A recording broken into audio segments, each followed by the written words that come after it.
പൈസയാണ് ഉം. ഈ പറഞ്ഞ മാതിരി ആ. ഇമ്പോർട്ടൻറ്റ്. ആ. അത് നമ്മൾ എന്തൊക്കെ മണി കാൻ ബൈ ഹാപ്പിനെസ് എന്ന് പറഞ്ഞിട്ടൊന്നും കാര്യമില്ല.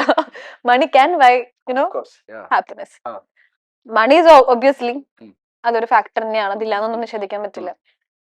സക്സസ് എന്നല്ലാണ്ട് പറയുമ്പോൾ ഞാൻ പറഞ്ഞില്ല, ഇപ്പൊ എന്റെ ഒരു സിനിമ ഇറങ്ങി, ഞാൻ നേരത്തെ പറഞ്ഞ പോലെ തന്നെ എന്റെ സിനിമ ഇറങ്ങി കഴിഞ്ഞിട്ട് ആ സിനിമ കാണാനായിട്ട് തിയേറ്ററിൽ ആളുണ്ടെങ്കിൽ that is my success. Okay, അതാണ് സക്സസ് ഫോർ യു. ഈ നമ്മൾ തുടക്കക്കാരി ആയതുകൊണ്ട് തന്നെ, ഇപ്പൊ ഇനിഷ്യലി ഉള്ള ഒരു സ്റ്റാർട്ടിംഗ് ഓഫ് ദ കരിയർ ആയതുകൊണ്ട് തന്നെ how much you can demand for your remuneration? അങ്ങനത്തെ കേസ് വരുമ്പം remuneration is secondary for me.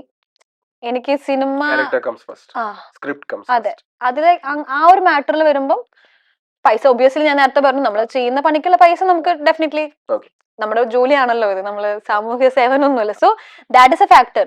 പക്ഷെ ഈ പറഞ്ഞ മാതിരി പൈസനെക്കാളും ഉപരി ആ ക്യാരക്ടർ, എനിക്ക് എന്തോ ഇതിൽ ഇൻവോൾവ്മെന്റ് ഉണ്ട്, ഇത് എത്രത്തോളം എന്നെ എക്സൈറ്റിംഗ് ആക്കുന്നുണ്ട്, അതൊക്കെയാണ് ഇമ്പോർട്ടന്റ്.